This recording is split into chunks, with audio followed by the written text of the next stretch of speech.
Hello दोस्तों, स्वागत है आप सभी के इस वीडियो में। This video is part of a 10 minute day series for the CIB exam.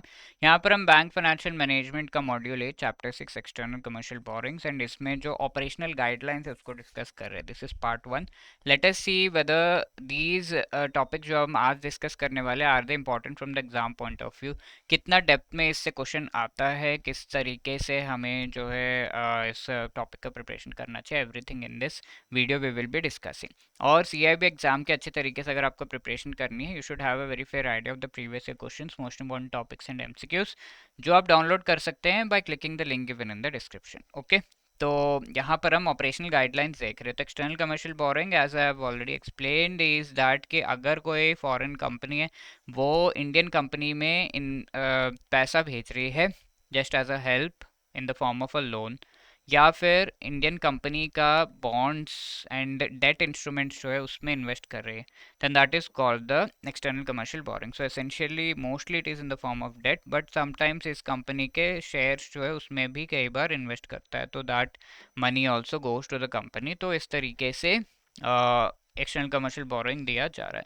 अब ऑपरेशनल गाइडलाइंस में the first thing would be कि नॉन डेट इंस्ट्रूमेंट अगर आप ट्रांसफर कर रहे हैं, non debt instrument is like shares हैं जो एक नॉन रेजिडेंट के द्वारा बाय कर लिया गया है, तो can it be transferred, and if you are transferring what are the mode that in which by which you are transferring, rule क्या है इससे रिलेटेड, प्राइसिंग कैसा होना चाहिए, रिपोर्टिंग करना है क्या किसी को ये ट्रांसफर से related, all of these aspects related to different types of transfers हम यहाँ पर देख रहे हैं। तो सबसे पहली चीज़ है कि अगर नॉन रेजिडेंट किसी और नॉन रेजिडेंट को ही ये ट्रांसफर कर रहे हैं, जो कि एनआरआई, ओसीआई या ओवरसीज कॉर्पोरेट बॉडी नहीं है, right? So we know about NRI and OCA. These are the people who have Indian origin.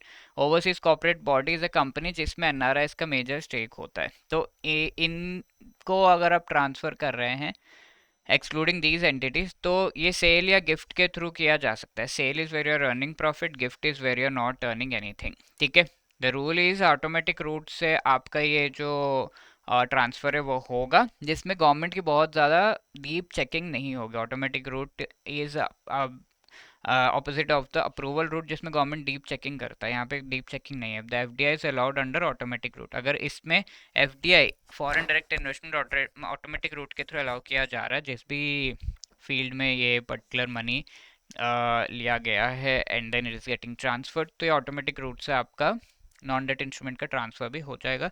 कोई प्राइसिंग या रिपोर्टिंग से रिलेटेड गाइडलाइंस इसमें नहीं है। अगर नॉन रेजिडेंट रेसिडेंट को ट्रांसफर कर रहा है, नॉन रेजिडेंट रेजिडेंट अपना करते रहो, बट अगर रेसिडेंट का इन्वॉल्वमेंट है, देन द रूल्स तो है थोड़ा चेंज हो जाते हैं। सेल या गिफ्ट के थ्रू कर रहे हैं तो ऑटोमेटिक रूट से होगा, बट प्राइसिंग के से रिलेटेड कुछ गाइडलाइंस दिए हुए which you have to follow, and FCTRS नाम का एक प्लेटफॉर्म है, उस पर रिपोर्टिंग करना ज़रूरी है।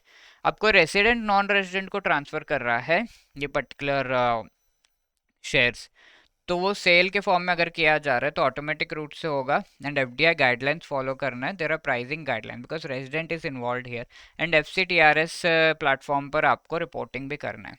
रेजिडेंट नॉन रेजिडेंट को गिफ्ट के थ्रू ट्रांसफर कर रहा है हु आर रिलेटिव्स, तो आरबीआई अप्रूवल यहाँ पर रिक्वायर्ड होगा। shall not exceed 5% of the paid up capital, maximum 50,000 US dollars तक आप ये ट्रांसफ़र कर सकते हैं। पेड अप कैपिटल का 5% से ज़्यादा यहाँ पे ट्रांसफ़र नहीं किया जा सकता, जो भी रेजिडेंट कंपनी एंटिटी है।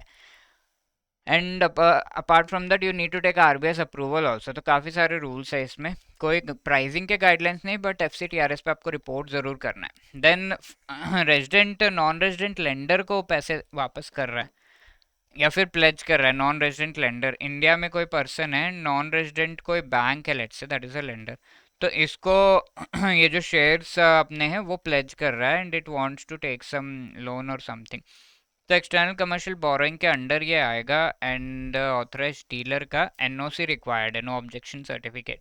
कोई प्राइसिंग या रिपोर्टिंग के गाइडलाइंस नहीं है।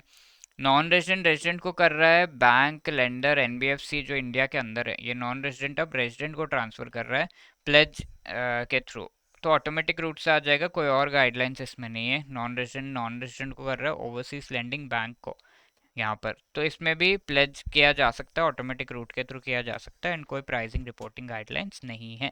ओके, यहाँ पे देखिए, the transfer of non debt instruments from non resident to resident is to be done through dash route. Non resident resident को अगर करेगा तो किस कौन से रूट से करेगा, government approval, automatic, या फिर none of the above. Okay, you can let me know the answer in the comment section. This question was asked in the previous session. Any person resident outside India holding equity instruments in Indian company may pledge in favor of a bank in India for which among the following purposes. ठीक है, person who is resident outside India and holding instruments in Indian company के shares वगैरह इसके पास हैं, तो इन्हें pledge करके Indian bank से अगर वो कुछ लेना चाहते हैं तो क्या कर सकते हैं?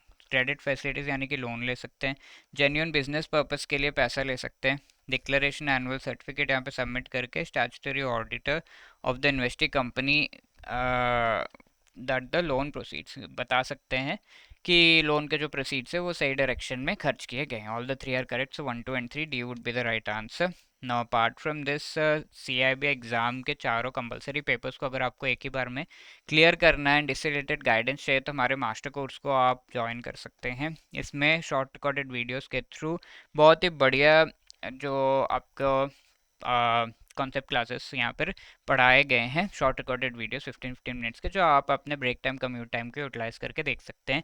ईच एंड एवरी चैप्टर के शॉर्ट नोट्स है, chapter wise MCQs and full length mock test, live classes के थ्रू एग्जाम से पहले रिवीजन भी आपको कराया जा रहा है. CIB 75 is the code that you can use to get 75% discount on this, and the link for this course is given in the description. ठीक है, यहाँ पर आप को और भी कोई इश्यू या डाउट है तो you can call us on this number और drop a mail at hello@edutab.co.in. So wishing you all the best. Thank you so much.